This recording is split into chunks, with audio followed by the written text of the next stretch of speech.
What's up, YouTubers? It's me, Jaguar Productions, doing a movie review on the Demon Slayer movie Infinity Castle arc.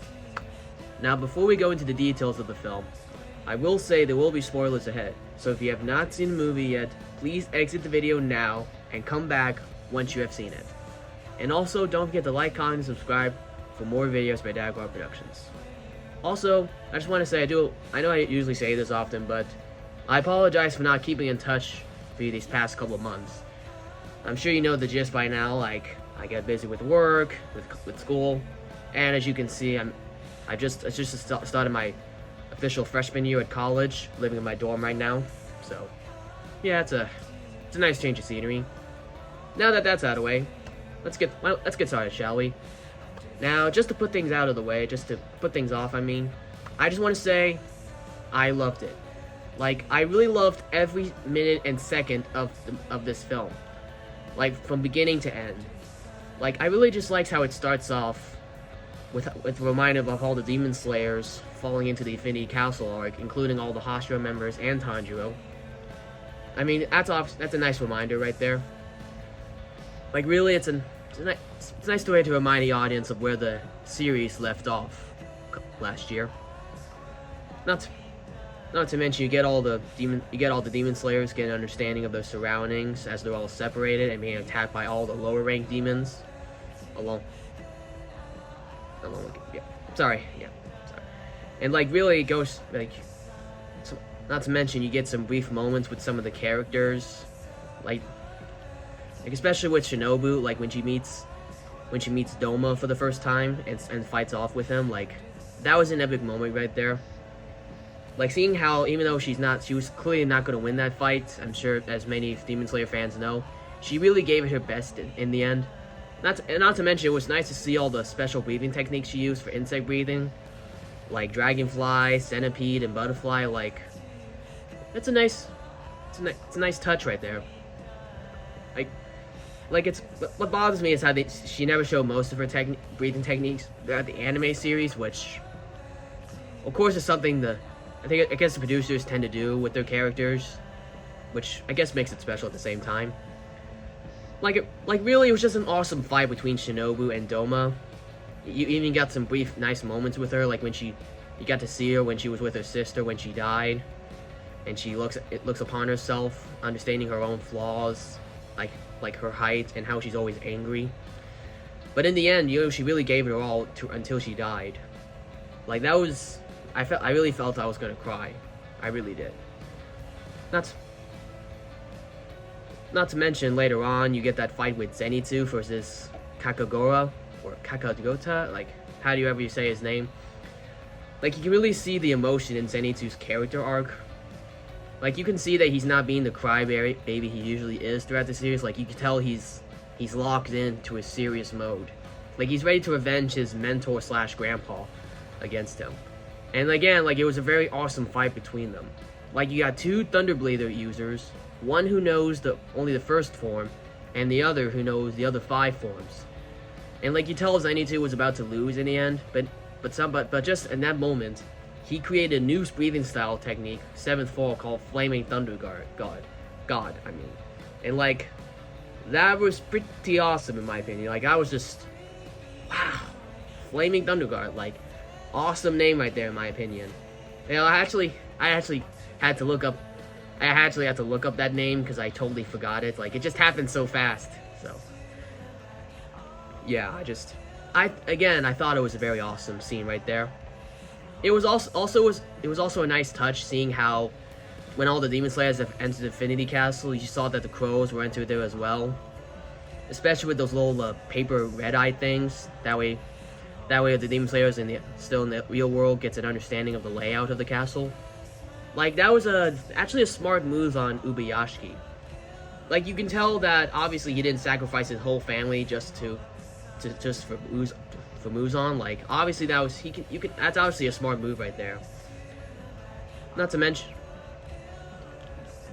you got some interesting scenes with some of the Demon Slayers fighting out the demons to help the Hashira find the upper rank demons. Like, you can tell that was some good moments right there. And of course, speaking of Demon Slayers, going in, it was awesome. It was also finally nice to see that epic fight between Tanjiro, Tomioka, and Akaza.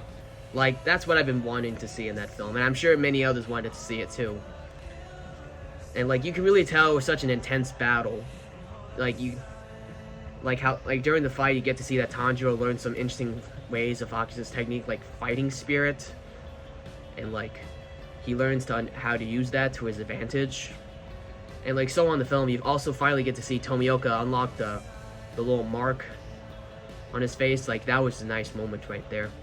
Like, you could tell it really just upped his techniques and skills against Akaza, which of course again was awesome to see. Not to mention later on, you see Tanjiro finally slice off Akaza's head, and like, it was an awesome moment right there. Like, I've seen people do like tons of like fan animated and stop motion videos of that fight. Some similarities and variations in between them, but like, really, I could tell this one was just the best. Like, obviously you can't beat this version. Like, really, it was just so awesome. And what was interesting too is that even though Akaza's head was sliced off, he was still actually managed to keep his body alive somehow. And you can even see his head start to regenerate a bit, like he was almost evolving to Muzan's level, which was interesting in my opinion. Like, I did not see that coming, and I'm sure many other Demon Slayer fans saw that coming too, maybe, but I don't know. But still, it was just that was very shocking to see.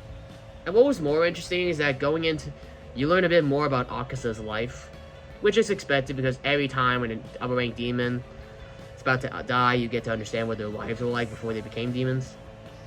Like, for Akaza, you get to see he was like a poor boy who was just trying to help his father, had to steal for him, got beat up for it, and eventually you found out that his father died because he killed himself, which upset Akaza, and of course he was founded by a sensei who took him in, taught him it, had him help his daughter a little.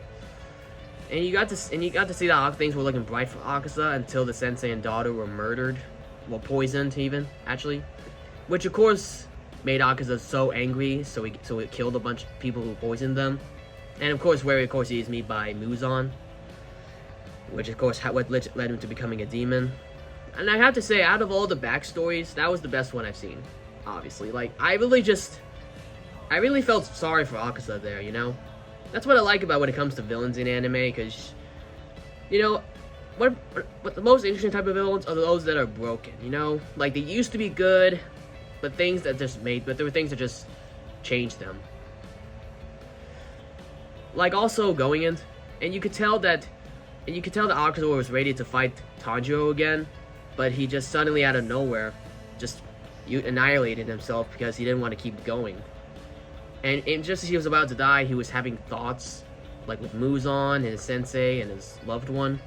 And eventually, he just decided he accept his fate, you know? Which was a nice redemption for him, I guess you could say. Like, I thought that was a nice moment right there. And, you know, really all in all, I thought that Demon Slayer Infinity Castle Log was a great movie, you know? It was one of the best films I have seen this year.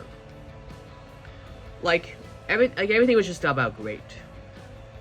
I definitely can't wait to see part 2, which I heard is supposed to come out in 2027, which I guess that's gonna happen. Well, I guess so. I guess that's just what happens.